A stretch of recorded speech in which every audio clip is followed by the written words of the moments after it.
Bangladesh border इस वक्त alert पर है। बीते कुछ घंटों में बांग्लादेश से जो तस्वीरें सामने आई उसने पूरी दुनिया को झकझोर कर रख दिया है। कैसे भारत विरोधी दंगों को अंजाम दिया गया, हिंदुओं को देखते ही गोली मारने का आदेश सुना दिया गया।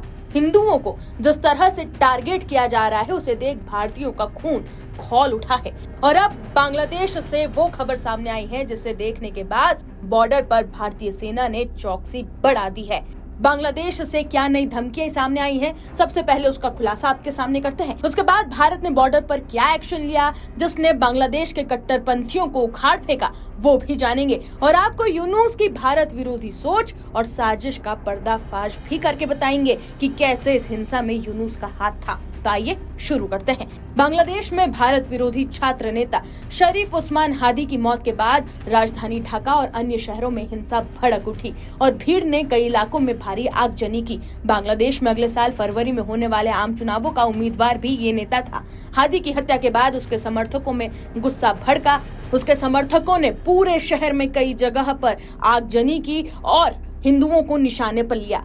इतना ही नहीं, ढाका में भारतीय उच्चायोग के आसपास भीड़ तक जमा कर दी और जमकर प्रदर्शन करने लगे। हिंदुओं के मंदिरों को भी निशाने पर लिया गया। इतना ही नहीं, बता दें कि नेशनल सिटीजन पार्टी यानी कि एनसीपी के नेता हसनत अब्दुल्ला ने भारतीय उच्चायुक्त को निकालने की मांग तक कर डाली। बता दें कि ढाका स्थित उच्चायुक्त के अलावा भारत के 4 सहायक उच्चायुक्त चटगांव, राजशाही और खुलना और सिलहट में है। वहीं बता दें कि इन सब हिंसा को देखते हुए और प्रदर्शन के चलते बांग्लादेशी नागरिकों के लिए वीजा आवेदन केंद्र बंद करना पड़ा है।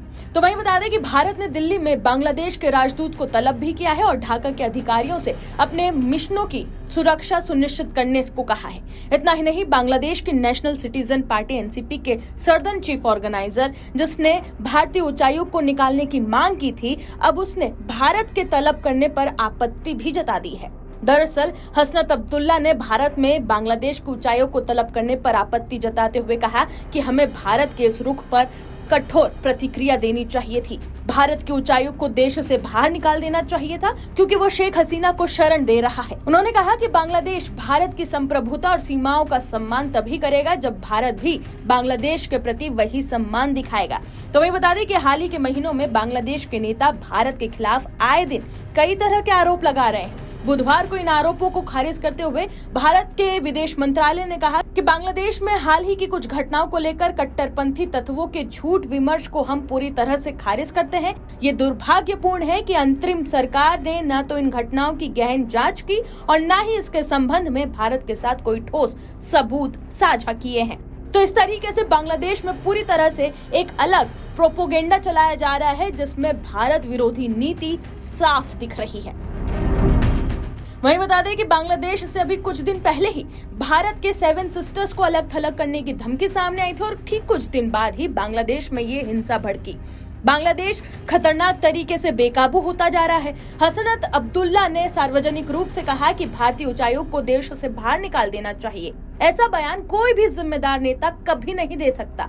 जिस देश में यूनुस के नेता सार्वजनिक रैलियों में खुलेआम ये कह सकते हैं कि वो एक पड़ोसी देश के उच्चायुक्त को बाहर निकाल देंगे, वो ये स्पष्ट कर रहा है कि आम लोग दिन रात खुद को कितना असुरक्षित बांग्लादेश में महसूस कर रहे होंगे। एक्सपर्ट्स का दावा है कि इन सब के पीछे यूनुस का हाथ है क्योंकि मोहम्मद यूनुस कट्टरपंथियों को बढ़ावा दे रहे हैं। एक्सक्लूसिव जानकारी ये भी मिली है कि यूनुस सरकार ने दंगाइयों को फ्री हैंड दिया था। 2 घंटे तक मौके पर पुलिस या आर्मी को नहीं भेजा गया। यूनुस सरकार 12 फरवरी को चुनाव टालने के फेरे में है और इसी कारण ये सारी साजिश रची जा रही है। अवामी लीग बैन है। बीएनपी के तारिक रहमान 25 दिसंबर को लंदन से ढाका लौट रहे हैं। रहमान अपनी पार्टी के लिए कोई आधार नहीं बना पाए हैं, इसलिए यूनुस अराजकता चाहते हैं। कट्टरपंथी जमात को यूनुस का समर्थन हासिल है।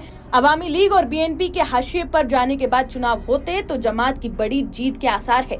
यूनुस फिर राष्ट्रपति बन सकते हैं और इसीलिए ये सारी साजिश रची जा रही है। इधर भारतीय सेना भी एक्टिव है और बांग्लादेश के हालातों पर नजर बनाए हुए है। ईस्टर्न कमांड प्रमुख लेफ्टिनेंट जनरल आरसी तिवारी ने भारत बांग्लादेश सीमा का दौरा किया है। Lieutenant general RC Tiwari Tripura के बेलोनिया बॉर्डर आउटपोस्ट पहुंचे, जहां भारत बांग्लादेश सीमा पर सुरक्षा, निगरानी और तैयारी की समीक्षा उन्होंने की।